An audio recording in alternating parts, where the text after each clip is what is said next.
অনেক দিন পর বেশ লাগছে বন ভ্রমণ। মাঝে মাঝে কাজের ফাঁকে এইসব জায়গায় এলে মন খুব ভালো লাগে।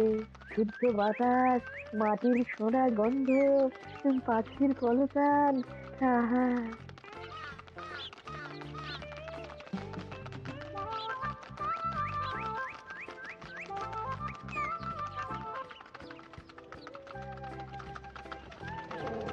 মহারাজের রথ থামছে। আহ, আমরা এইখানে বসে আজ রাজকার্য পরিচালনা করব। মন্ত্রী, তুমি ঝটপট এখানে বসার বন্দোবস্ত করে দাও। আমি এক্ষুনি ব্যবস্থা করে দিচ্ছি মহারাজ। এই এখানেই আমাদের বসার জন্য ছাউনি করে দাও। এক্ষুনি করে দিচ্ছি মন্ত্রী মশাই। এরা বসার জায়গাটা করে দিক, ততক্ষণ আমরা একটু হেঁটে আসি।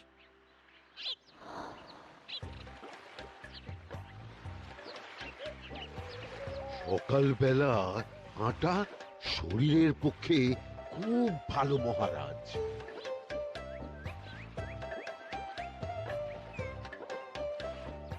আগেকার দিনে রাজা মহারাজরা এই সব বনে মৃগয়া করতে আসতে। মৃগয়া একদম ভালো নয় মন্ত্রী। তুমি জঙ্গলে আসছো অন্য প্রাণীদের মারতে। কেন মারবে? ওরা তো তোমার কোনো ক্ষতি করেনি। না, তা করেনি, কিন্তু তখন ওটা রাজা মহারাজাদের খেলা ছিল। শুনেছি আপনার প্রপিতামহ খুব ভালো বাঘ শিকার করতেন, অনেক বাঘ মেরেছেন।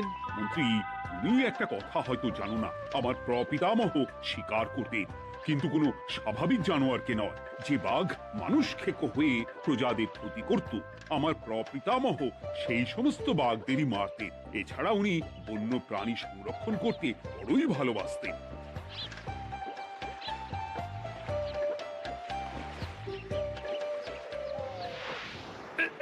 উফ, এটা আবার কি? এই এটা আবার কোথা থেকে উড়ে এলো? কোথাও তো ঝড় হাওয়া কিছুই নেই।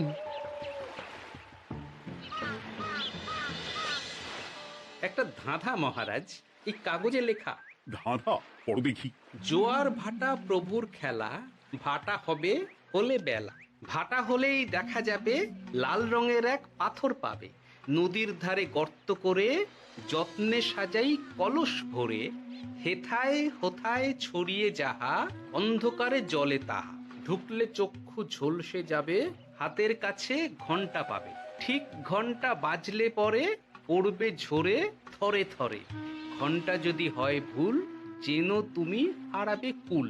ঠিক ঘন্টা চিনতে হলে নকশা দেখো চক্ষু খুলে। সিন্দুক দেওয়ালে হাত দাও, আসল ঘটনা জেনে নাও। ওরে বাবা, খুব দীর্ঘ ধাঁধা।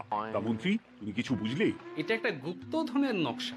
এর মধ্যে গুপ্তধন কোথায় আছে তার একটা ধারণা দেওয়া আছে। গুপ্তধন? ওটা আমাকে পেতেই হবে, পেতেই হবে। দেখি দেখি, একবার কাগজটা দাও। গোপাল, কাগজটা আগে আমার হাতে দাও, দেখি ভালো করে। এখন নদীতে জোয়ার চলছে গোপাল। একটু পরেই ভাটা শুরু হবে। হ্যাঁ, ভাটা না হলে কিচ্ছু বোঝা যাবে না। এখানে স্পষ্ট লেখা আছে, ভাটা হলেই দেখা যাবে লাল রঙের এক পাথর পাবে। তার মানে আমাদের ভাটা হওয়া পর্যন্ত অপেক্ষা করতে হবে। না, সময় নষ্ট না করে ধাঁধাটার সমাধান করতে শুরু করি। ভাটা হলে একটা লাল রঙের পাথর দেখা যাবে, এই পর্যন্ত পরিষ্কার আছে। বুঝতে হবে ওর পর থেকে। পড়ো গোপাল, এই চলো আমরা সবাই বুদ্ধি লাগাই। নদীর ধারে গর্ত করে যত্নে সাজাই কলস ভরে। এটার অর্থ ধাঁধাটা মাথায় বসিয়ে নিয়েছি, এবার কে কি বলবে সেটা শুনতে হবে। চলো গোপাল, আমরা ধাঁধা যেমন যেমন বলেছি তেমন তেমন ভাবেই চলি। চলুন মহারাজ, এখন আমাদের দেখতে হবে লাল পাথর। কোথায় আছে লাল পাথর? চলো চলো সবাই, চোখ কান খুলে আমরা নদীর পাড় ধরে হাঁটি। আমি একটু তফাতে হাঁটি। গুপ্তধন আমাকে একা পেতে হবে। ভাটা হলেই দেখা যাবে লাল রঙের এক পাথর পাবে। আমাকে চোখ কান খোলা রাখতে হবে। লাল পাথর, নদীর চড়ায় লাল পাথর দেখতে হবে। লাল পাথর, লাল পাথর। ওটা কি? তো এই তো লাল পাথর, লাল পাথর। ওরা অনেকটা এগিয়ে গেছে, ওদের আমার দিকে নজর নেই। এই সুযোগ, এই সুযোগ, একা একা গুপ্তধন নিয়ে পালাবো।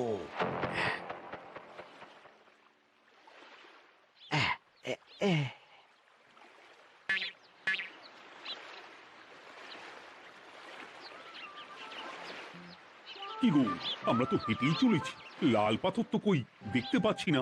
আরেকটু হাঁটতে হবে মহারাজ, গুপ্তধন বলে কথা, ও কি আর সহজে ধরা দেয়? সেটা অবশ্য সঠিক কথা। আচ্ছা, আমরা সবাই তো আসছি হেঁটে হেঁটে, মন্ত্রী মশাই গেলেন কোথায়? ও কি যে ঘটে! সত্যি তো, মন্ত্রী কোথায়? ও সেনাপতি, মন্ত্রীকে দেখেছো? কই, না তো মহারাজ। তাহলে কোথায় গেলেন মন্ত্রী মশাই? এই জঙ্গলে বাঘ ভাল্লুক আছে, শেষে কিনা বাঘে নিল। হায় হায় হায়, মন্ত্রী গিন্নির কাছে আমি কি মুখ দেখাবো? হুম, বাঘ ভাল্লুকের পেটে যাবার লোক তো মন্ত্রী মশাই নন। ও গোপাল, কি ভাবছো? কিছু তো একটা বলো। এখন আমাদের মন্ত্রী মশাইকেই খুঁজতে হবে। তবে মন্ত্রী মশাই বাঘ ভাল্লুকের পেটে যায়নি। তুমি নিশ্চিত হচ্ছ কি করে? অত পেঁচালো মানুষকে বাঘ ভাল্লুক গন্ধ শুকেই ছেড়ে দেবে, হজম করতে পারবে না। না না না, এখন রসিকতা করার সময় নয়, আমাদের মন্ত্রীকে খুঁজে বার করতেই হবে। কোথায় গেল মন্ত্রী? চলো চলো, গুপ্তধন মাথায় থাক, চলো মন্ত্রীকে খুঁজি। আহ, মন্ত্রী কোথায় গেল কে জানে। একবার পুরো ধাঁধাটা ঝালিয়ে নি। ভাটা হলেই দেখা যাবে লাল রঙের এক পাথর পাবে। ভাটা হয়েছে, লাল রঙের পাথরের মাথায় চাপ দিয়ে গুহার মুখও খুলেছি। এবার এবার নদীর ধারে গর্ত করে যত্নে সাজাই কলস ভরে। এটাই তো ঠিক বুঝতে পারছি না।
বুঝতে পারছি না।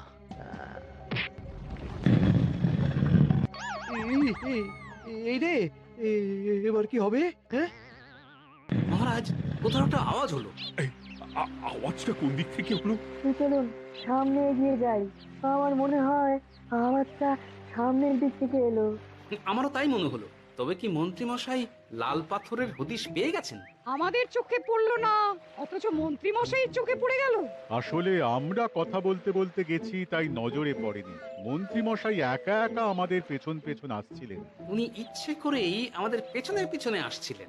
নিজে একা গুপ্তধন নিয়ে যেতে চেয়েছিলেন, এখন কোথায় আছেন কে জানে।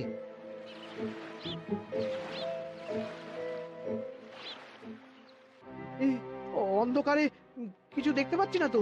দাঁতাতে কি ছিল? হ্যাঁ, কি ছিল? আহ, আহ, হেথায় হোথায় ছড়িয়ে যাহা, অন্ধকারে জলে তাহা, ঢুকলে চক্ষু ঝলসে যাবে, হাতের কাছে ঘন্টা পাবে। পেয়েছি পেয়েছি, ঘন্টা ঘন্টা ঘন্টাটা পেতে হবে। ঘন্টাটা ঘন্টাটা ঘন্টা। ভাটা হলেই দেখা যাবে লাল রঙের এক পাথর পাবে, নদীর ধারে গর্ত করে যত্নে সাজাই কলস ভরে, হেথায় হোথায় ছড়িয়ে যাহা, অন্ধকারে জলে তাহা, ঢুকলে চক্ষু ঝলসে যাবে, হাতের কাছে ঘন্টা পাবে। ঠিক ঘন্টা বাজলে পরে পড়বে ঝরে থরে থরে, ঘন্টা যদি হয় ভুল যেন তুমি হারাবে কুল। ঠিক ঘন্টা চিনতে হলে নকশা দেখো চক্ষু খুলে, সিন্দুক দেওয়ালে হাত দাও, আসল ঘটনা জেনে না। এবারে ভালো করে ঠান্ডা মাথায় ভাবতে হবে। ভাটা হলেই দেখা যাবে লাল রঙের এক পাথর পাবে। সেই লাল পাথরটাই তো খুঁজে পাওয়া যাচ্ছে না, অথচ মন্ত্রী মশাই খুঁজে পেলেন। আওয়াজটা কোথা থেকে আসছিল? এই কাছে পিঠে এই কোথা থেকে আওয়াজটা আসছিল।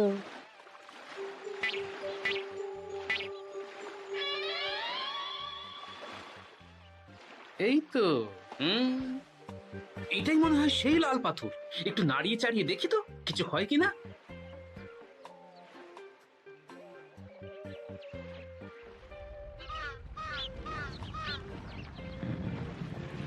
এই তো কাজ হয়েছে।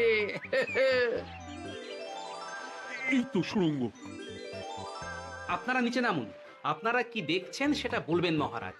সবাই যদি নেমে যাই, যদি কোনো কারণে সুড়ঙ্গের মুখ বন্ধ হয়ে যায়, তাহলে আর আমরা বাইরে বেরোতে পারবো না মহারাজ।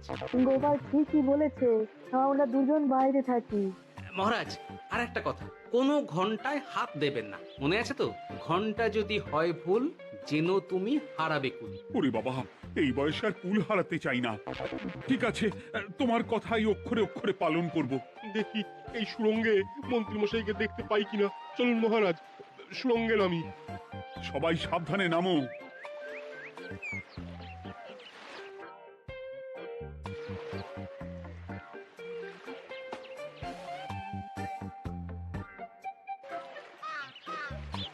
মহারাজ, ওখানে কি কি দেখতে পাচ্ছেন?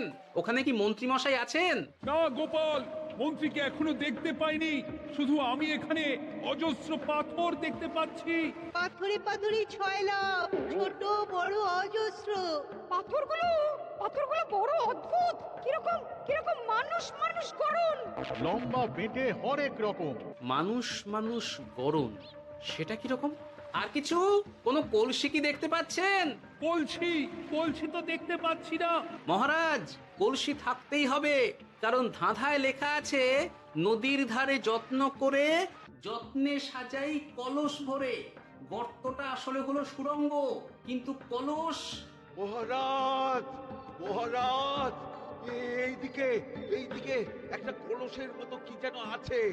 এইদিকে আসুন, এদিকে এদিকে। হ্যাঁ গোপাল, দেখতে পেয়েছি। এবার আমি যেরকম যেরকম বলবো সেই রকম সেরকমই করবেন। আমি বিজ্ঞানীকে নদী থেকে জল তুলে পাঠিয়ে দিচ্ছি। পাত্র কোথায় পাবে? আমাদের জল খাবার যে পাত্র আছে সেটা আনতে লোক পাঠাচ্ছি। ঠিক আছে। শুধু একটা কথা বলছি, আপনারা কেউই সুড়ঙ্গের ভেতরে কোনো কিছুতে হাত দেবেন না। কেন গোপাল? সব পরে বলবো, এখন আমি যা বলছি সেটা শুধু মনে রাখুন। সুড়ঙ্গের ভেতরে কিছুতে হাত দেবেন না। ঠিক আছে। প্রহরী, তুমি যাও, যেখানে আমাদের বসবার আয়োজন করা হয়েছে সেখানে গিয়ে একটা জলের পাত্র নিয়ে নদী থেকে জল ভরে নিয়ে এসো। গোপাল, মন্ত্রীমশাই কোথায় গায়েব হয়ে গেলেন? কোথাও গায়েব হয়ে যাননি বিজ্ঞানী, কোথাও গায়েব হয়ে যাননি উনি। উনি ওই সুড়ঙ্গের ভেতরেই আছেন। কিন্তু কেউ তো ওনাকে দেখতে পাননি। সম্ভবত পাথর হয়ে আছে। এখন কিভাবে পাথর হয়েছেন সেটা তো আমি বলতে পারবো না। সবটাই স্বপ্নের মতো লাগছে। ঠিক যেন স্বপ্নের মতো লাগছে। এই জীবনে সুড়ঙ্গ দর্শন হয়ে গেল। আমাদের পাতাল প্রবেশ। পাতালে আসিয়া আমি মনে মনে বলি, গুপ্তধন নিয়ে আমরা যেন সৎ পথে চলি। তোমার এখনো কাব্য আসছে সভাকবি? আসছে মানে কাব্যের সাথে আছে রোমাঞ্চ। করছে গা শীত হচ্ছি আমি অধীর। মহারাজ জল দিয়ে বিজ্ঞানীকে পাঠাচ্ছি, কি করতে হবে বিজ্ঞানীকে সব বলে দিয়েছি। তুমি ভেতরে আসবে না? আসবো ঠিক সময়ে। এখন আমি যেমন যেমন বলবো আপনি ঠিক তেমন তেমন করবেন। ঠিক আছে। বিজ্ঞানী যেমন যেমন বললাম ঠিক তেমন তেমন ভাবে কলসিকে জল দিয়ে পরিষ্কার করবে। মনে রেখো ধাঁধায় আছে কলসি সাজাই যতন কর। তুমি একটা কথা মনে রেখো বিজ্ঞানী, কোথাও হাত দিও না কিন্তু। ঠিক আছে গোপাল, তোমার উপস্থিত বুদ্ধির তুলনা নেই। আমি যাচ্ছি গোপাল। সাবধানে সাবধানে। মহারাজ বিজ্ঞানী যাচ্ছে। সাবধানে নামো, সাবধানে। মহারাজ, এই কলসিটা কোথায়? ওই তো, একটু সাবধানে যাও।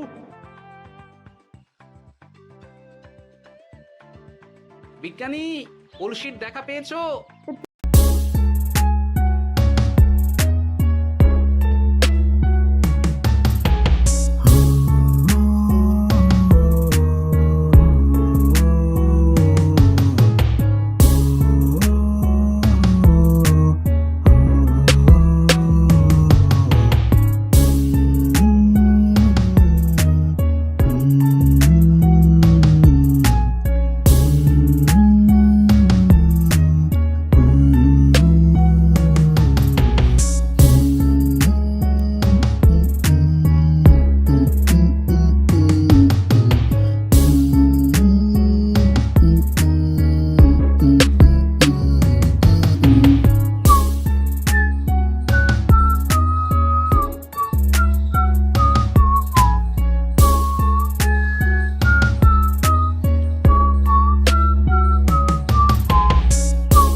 বিজ্ঞানী কলসির দেখা পেয়েছো? পেয়েছি পেয়েছি পেয়েছি। এবারে কলসিটাকে ভালো করে জল দিয়ে ধুয়ে দাও। কলসির আলোয় সুড়ঙ্গ আলোকিত গোপাল। এরপর কি? ভালো করে দেখুন মহারাজ, কোথাও ঘন্টা দেখতে পাচ্ছেন কিনা। ঘন্টা? একটা তো নয়, সার সার ঘন্টা, অনেকগুলো ঘন্টা। সাবধান, ঘন্টায় হাত দেবেন না, শুধু দেখুন।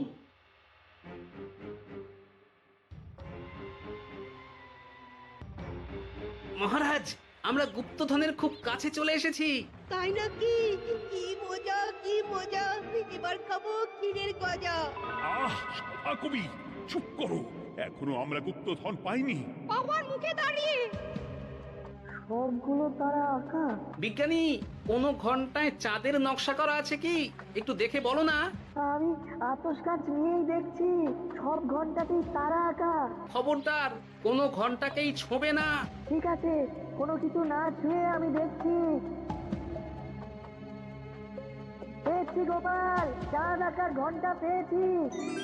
ওই ঘন্টাটা বাজাও বাজাও।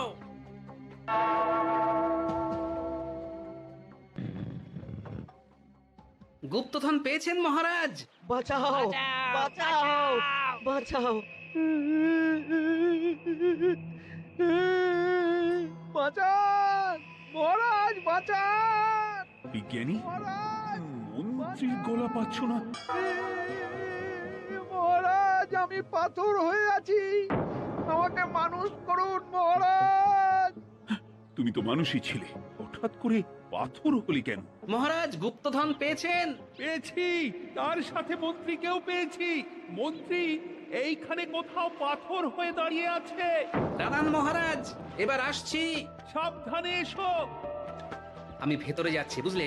যদি কোনো কারণে দেখো পাথরটা গুহার মুখটা আটকে দিয়েছে, অমনি তোমাদের কাজ হলো পাথরটাকে ছুঁয়ে ফেলা, বুঝলে?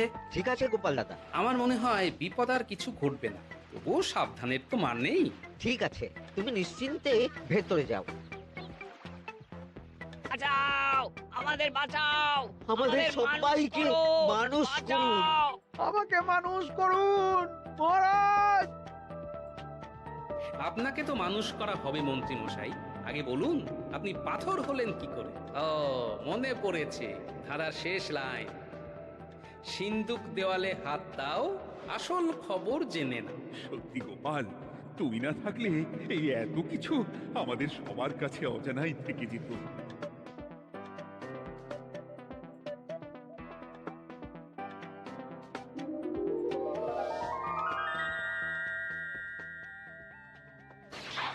ধন্যবাদ আমাকে মুক্ত করার জন্য। আপনি কে? আমি যক্ষ। আমাকে এই ধন সম্পত্তি পাহারা দেওয়ার জন্য এক ডাকাত দলের সর্দার যক্ষ করে রেখেছিল। আমি 100 বছর ধরে এইখানে যক্ষ হয়ে আছি। আমি তোমার জন্য মুক্ত হলাম গোপাল। এই সম্পত্তি তোমার গোপাল। সম্পত্তি নিয়ে আমি কি করব? আমি এই সব সম্পত্তি মহারাজকে দান করলাম, রাজ্যের অনেক কাজ হবে। তুমি ধন্য গোপাল, তুমি ধন্য। এবার আমার যাবার সময় এসেছে, আমাকে যেতে হবে। যাবার আগে এই পাথরগুলোকে মানুষ করে যান। এরা সব লোভী। আমি আমার সীমিত ক্ষমতায় এই গুপ্ত ধনের ধাঁধাকে এখানে যারাই ভ্রমণ করতে আসে তাদের হাতে তুলে দিই, কিন্তু কেউ এই ধাঁধার সমাধান করতে পারে না। সবার মনে লোভ কাজ করে, এই লোভ এদেরকে পাথর করে রেখেছে। পাথর হলো কি করে? একটা মানুষ এসে বুক ভরা লোভ নিয়ে আধা পুরো না জেনে পাথরে হাত দিলেই সে পাথর হয়ে যাবে। আমাদের ভুল হয়েছে, আর লোভ করব না, আমাদের বাঁচাও। আমাকে মুক্ত করে দিন, আমার খুব ভুল হয়েছে মহারাজ, মুক্ত করে দিন আমায়। তুমি এখানে আগে এসেছিলে, তাই তো আগে এসে ভাবলে নিজেই একা একা গুপ্তধনকে হরপ করে দেবে। এদিকে তোমাকে না দেখতে পেয়ে আমাদের কত চিন্তা হচ্ছিল। যারা লোভী তারা কারো কথা ভাবে না, শুধু নিজের কথা ভাবে। আমাকে আর একটা সুযোগ দিন, আমি আর লোভ করব না মহারাজ। ও, তোমার কথার কোনো দামই নেই। না মহারাজ, আমাকে আমাকে আর একটা সুযোগ দিয়ে দেখুন, আমি আর লোভ করব না। আমাকে মানুষ করুন মহারাজ। আমাদের সবাইকে মানুষ করুন, দয়া করে মানুষ করুন। যক্ষরাজ, এদের আপনি ক্ষমা করে দিন। ঠিক আছে, তোমাদের আবার মানুষ করে দিচ্ছি।